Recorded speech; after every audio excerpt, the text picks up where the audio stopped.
Ladies and gentlemen, boys and girls, welcome back to the channel. It is 6:37 a.m. East Coast time. It is Wednesday, October 23rd, so we're like a day and a half away from this Thursday night football slate. It's a gross one between the Minnesota Vikings, who I think are like a borderline top 7, even maybe the 5th best team in the league right now if you consider power rankings, with Kansas City not being there because of injuries, just things like that. I think they're a pretty good team against what is probably one of the worst teams in the league, the Washington Redskins, on this Thursday night football showdown slate. And we do have moving pieces. We do have some really key injuries to each side of the field on offense. It's going to impact things. We have some fogginess around quarterback situations, and we pretty much just have a really ridiculously priced slate, to be honest with you. And it ends up making it interesting from a strategy standpoint, never having this many expensive players, never seeing a $13,000 player so far this year, at least on these primetime showdowns. And then having 3 guys from the same team at $11,000 or above, it's going to make it a very interesting way to build lineups. And personally, I think it's a gross game. I think it's a gross slate. I probably won't play much. But for the people that are the D-gens out there and are going to be playing, no, I'm just kidding. But for real, I will be breaking this down as I always do. Welcome to the channel if you're new here. My name is Sal Vetri. I do indeed cover daily fantasy sports in the NFL, NBA, which I'm doing daily NBA videos now. You can check them out. They're already up for today. Depending on when you're watching this, of course, and then the MLB and the WNBA. I love doing this. It's a ton of fun. If you get any value from my videos, we have crushed through 13,000 subscribers. We're crushing almost to 14,000. If you get any value, hit that subscribe button. If you're listening on the audio version, you can leave a 5-star rate and review with your fantasy draft handle for a chance to be one of 3 winners announced Saturday for a free entry into their main event, usually around the $25 value. If you're watching the video and you want to do that and be a part of that, hit the link in the description below. There's a podcast link to iTunes. You can leave a 5-star rate and review.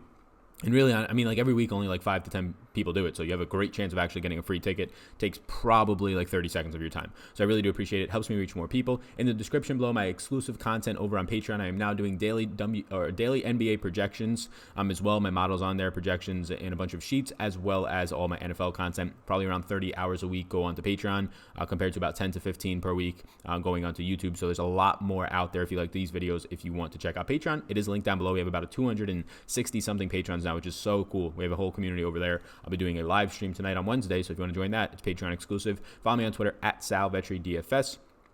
You can check out the Drafters Listener League for this week. It's linked up in the description below. That is the Listener League. Once it fills, I'll maybe add another one, but it's Sunday at 10 a.m. We're going to be drafting live. It takes about 10 minutes, and it's just a snake draft online. You can check it out. You can get a SAL50 as a promo code, I think, and that will get you, I believe, a 50% deposit match. But it's pretty fun. I think it's almost filled. I think there's like 2 spots left, so check that out. And that's all my plugs. Sal, stop talking. All right. It's my channel. I'll talk, but now I'll wrap it up. I'm done. So let's get into this slate. Gross slate. You have a $12,000 Kirk Cousins. I mean, I've been looking at trends, and if you've been watching my Showdown videos for the past month, if there's a quarterback that approaches $11,000 or more, I really stare and look at them. If they approach $11,500 or more, and there's another player on the slate that's expensive, I just fade them. I did it with Aaron Rodgers in the Monday night game last week. I did it with Patty Mahomes when he was $12,000 on Thursday night. He got hurt, but who knows what would have happened. And then I did it with Tom Brady this past week. None of them reached their value. Again, Mahomes a little asterisk by because he got hurt. None of them were needed in the winning lineup. And everybody's telling me, oh, you're not playing Tom Brady on this slate. You're crazy. It's not Tom Brady. It's the price point. This is not. We're not picking our favorite players and making a draft here, right? Or in the best matchups. We're trying to make a lineup fit together that gives us the best overall upside.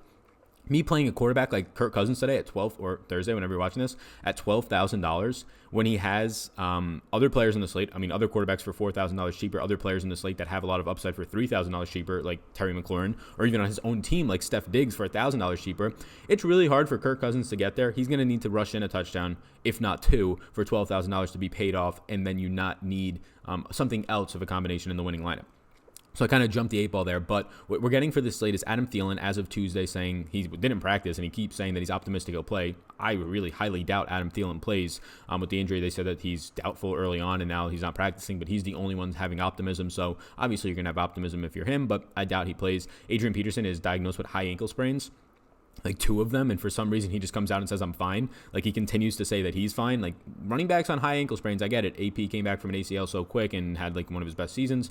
Running backs on high ankle sprains, even the freak Saquon Barkley took a month to come back from it. So highly doubt Adrian Peterson suits up Thursday, and if he does, highly doubt he does anything. I mean, the matchup's obviously terrible to start with. They're going to be huge underdogs, but and not a great matchup with their offensive line. Actually, their offensive line versus defensive line is a fine matchup, but just the overall game environment's not great.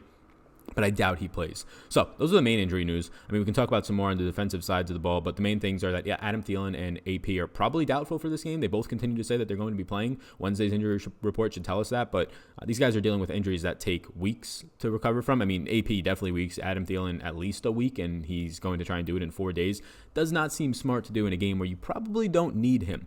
Also, considering Kirk Cousins, this is a game environment that Kirk Cousins shouldn't throw 35 plus times. Like, you should see Kirk Cousins going back to his 25 pass attempt type games here, and you really want to pay $12,000 for 25 pass attempts? You really want to do that? I mean, more times than not in this game, you probably see Kirk Cousins as a really good game get you 15 fantasy points. At 12,000, he needs to get you 25 plus. I don't know, and I don't see a way that possibly happens, at least in hindsight, right? Obviously, once the game starts, he can run in 2 QB sneaks, and then it happens because nobody else produces. But $12,000, I think this might be the first time that a lot of people side with me in actually fading an expensive quarterback at that range. He's similarly priced to Patty Mahomes on Thursday Night Football, and I think we can all agree that he's probably going to throw about 20 times less than Patty Mahomes would have threw that game. So starting at the top, I think Terry McLaurin's one of the better plays in the slate. He's 9,200. He finds himself in a very good matchup against probably Xavier Rhodes. Oh, but Sal, Xavier Rhodes is a shutdown cornerback. Stop saying that. You're just looking at 3 years ago before he got all these injuries and he got old. He's given up 30 receptions so far this year. 30 receptions. That's insane. For 271 yards and 3 touchdowns on only 36 targets. Like, everybody's just throwing at Xavier Rhodes because he's got awful. I mean, Marvin Jones, I believe one of his touchdowns was on Xavier Rhodes last week. 83% completion. I think 2 of his 4. 83% completion percentage against Xavier Rhodes this year. And you get Terry McLaurin averaging 2.16 yards per route run. I would expect 7+ targets out of McLaurin, especially when you consider the game environment. Obviously, the main downside is that he has Case Keenum and or whoever else comes into this game. If it's Dwayne Haskins comes in, Colt McCoy, who knows? Because right now Case Keenum seems to be on thin ice, at least in the Washington media.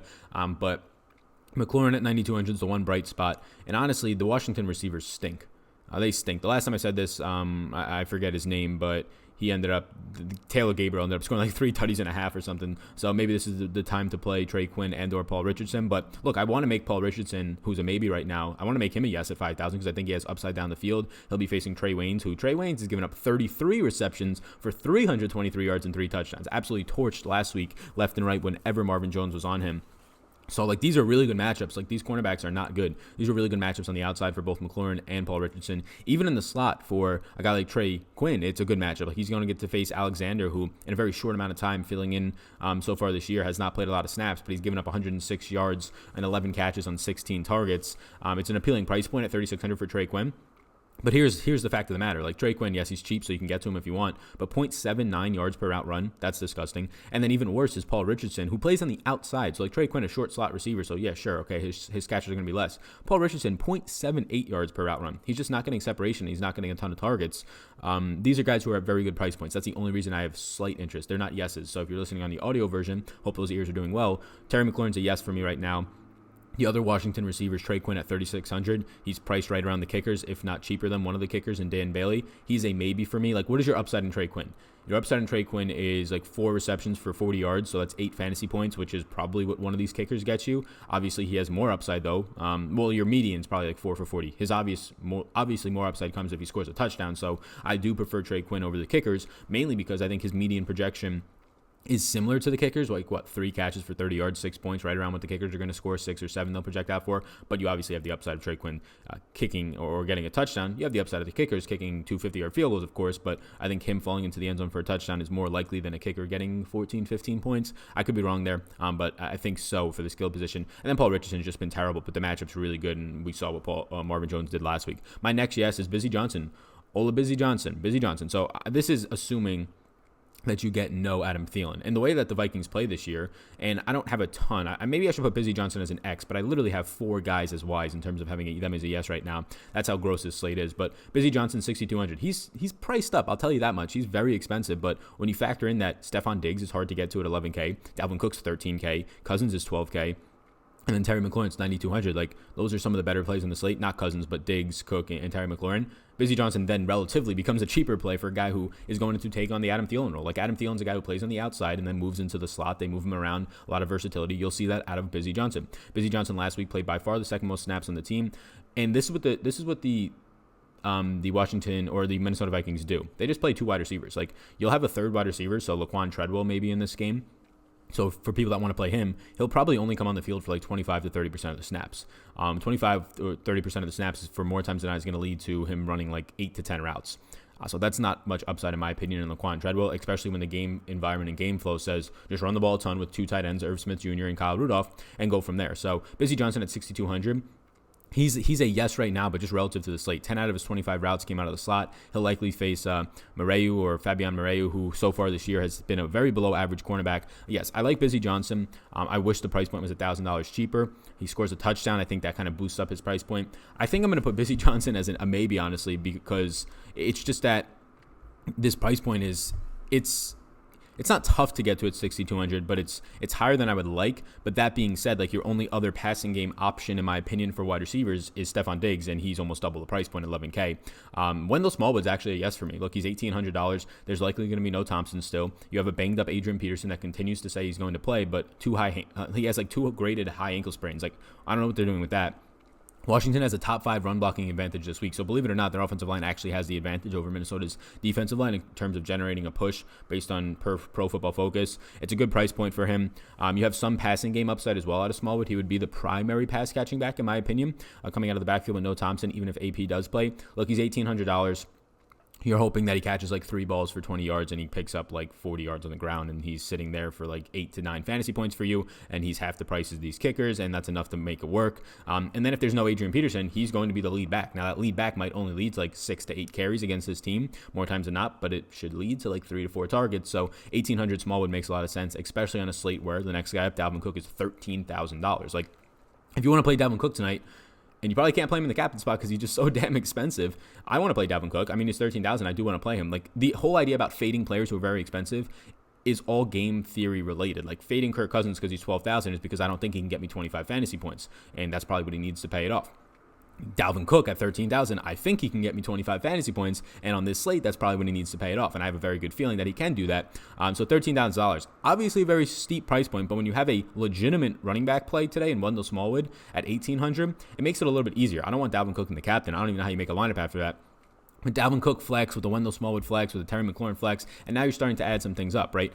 So I do like Dalvin Cook, believe it or not, like the guy myself who likes to fade these expensive players when there's a couple of them on the slate. I think Dalvin Cook's the one you don't want to fade. Dalvin Cook right now, his price makes me a little bit hesitant. I do prefer Cook over Cousins without a doubt, though. The main decision on this slate is like, do you want to get to Cook or Diggs? Maybe you can fit them both, but based on the game flow of this game, the way I see it unfolding is just Washington wins it pretty handily, and Dalvin Cook sees his normal 20-plus touches, and Alexander Mattison might even get his 10 touches, and then Dalvin Cook scores a touchdown, and if he scores 2, there's without a doubt that he's going to be needed. Washington's allowing the 6th most rushing yards, the 3rd most receptions, and the 8th most receiving yards to running backs this year. Dalvin Cook at $13,000.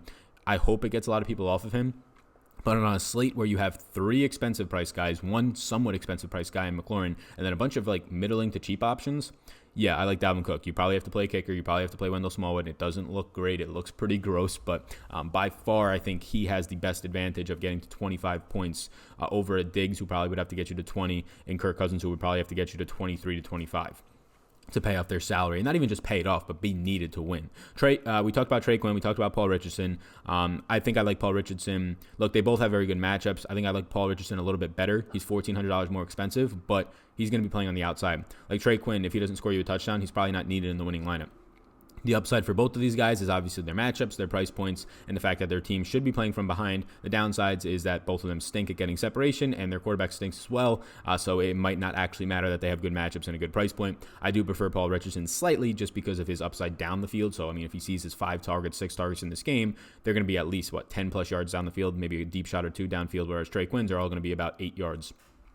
Stephon Diggs at $11,000. Yeah, I originally had Stephon Diggs as a yes, but then I realized, like, if you're playing Dalvin Cook, it's going to be really hard to get to Stephon Diggs unless you're putting like Wendell Smallwood in the captain spot, which I don't prefer. And I actually prefer Terry McLaurin to Stephon Diggs just straight up in this game. So me getting an $1,800 price savings, I like that. Like, look, Stephon Diggs has a fantastic matchup. He'll probably face he's a fantastic matchup and whole against the secondary, but individual matchup, he'll probably face Quentin Dudmar, who Quentin Dudmar has been the only bright spot on this Washington secondary, in my opinion.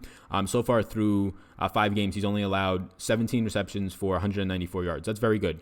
38.8 yards per game, and he has a 34 pass rating against him. That's one of the best in the entire league based on the amount of coverage snaps he's played. Now, I don't think it'll be a shadow matchup. I doubt it, but he will be seeing him for the majority of this game, especially if Adam Thielen is out. So when you factor in somewhat of a tough matchup and a high price point, and the fact that Terry McLaurin's on the slate, I just prefer McLaurin over Diggs. You can get to both of them, but then you probably have to not play Dalvin Cook, and then I prefer, even for $2,000 more, Dalvin Cook over Stefon Diggs. It's a very weird slate. We've never seen a $13,000 price running back with a $11,000 price wide receiver with a $12,000 price quarterback on his own team. It's weird. Alexander Mattison, I actually have some interest at 4,400. Alexander Mattison has a ton of goal line carries this year. You expect that this game script boosts him for more work. Probably more times than not, you see 6 to 8 with the upside of 10 to 12 carries based on if this game blows out or not for Mattison. That probably gets you 1 to 3 goal line carries.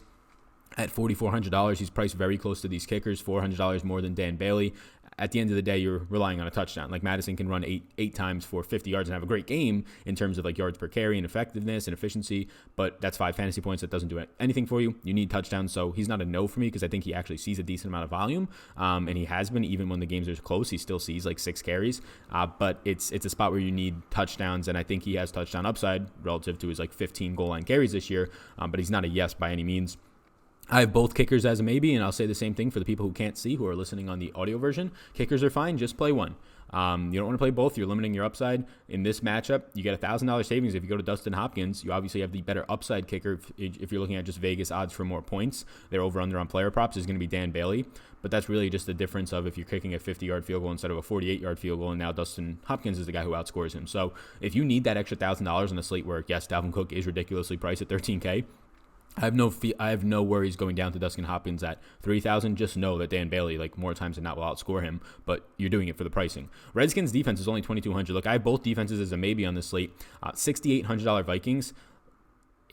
I hate paying up for defenses, and I really don't like it, especially on a slate that's hard to put a lineup together. But it's really hard to see a spot where if there's no AP in this game, there's no Chris Thompson, they're going to be running out. Sure, Terry McLaurin has skill, but then Trey Quinn, Paul Richardson, and Wendell Smallwood with Case Keenum, they're going to be running that out on a short week.